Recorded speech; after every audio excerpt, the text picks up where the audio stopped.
Les enfants adorent explorer. Certains enfants ont toutefois besoin d'aide pour y arriver. Jason Nolan, le directeur du labo Edge de l'Université Ryerson, contribue à leur offrir la liberté de le faire. Avec son équipe d'étudiants des cycles supérieurs, il conçoit et construit dans son atelier de Toronto des objets en carton pour permettre aux enfants avec des besoins spéciaux de jouer en toute liberté et autonomie.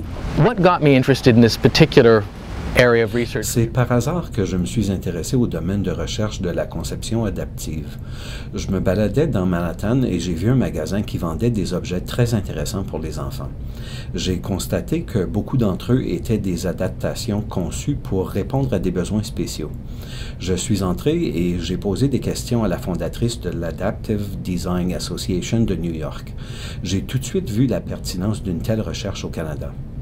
De nos jours, les parents d'enfants avec des besoins spéciaux, les hôpitaux et les gouvernements vivent des conditions financières difficiles. Le segment de population que je vise n'est pas celui qui est le mieux servi par les établissements médicaux, mais plutôt celui incapable de produire les objets requis. Nous voulons les produire à coût très modique et montrer aux gens comment les fabriquer eux-mêmes. Voici un siège berçant conçu pour seulement 3 $. Bien sûr, il est en carton, mais il est superbe.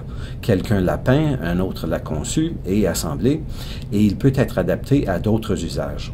Voici une version pour adultes et pour un enfant plus grand.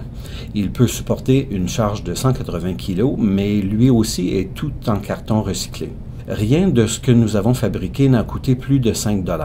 Si on voulait acheter un appareil médical pour ce type de besoin, ça coûterait des centaines et même des milliers de dollars.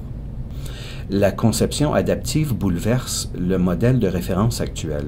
Nous examinons les besoins d'un individu et nous nous demandons que faut-il changer dans son milieu physique pour l'aider à faire ce qu'il veut.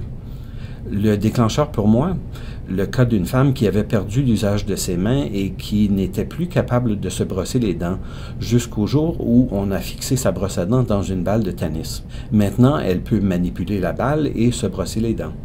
Au départ, notre modèle était très flexible et à petite échelle. Notre tout premier concept était un siège qui permettait à un enfant de jouer dans un carré de sable. Aujourd'hui, ce siège a servi aux différents besoins d'un éventail d'enfants. Nous continuons de le modifier pour combler chaque besoin spécial d'un enfant.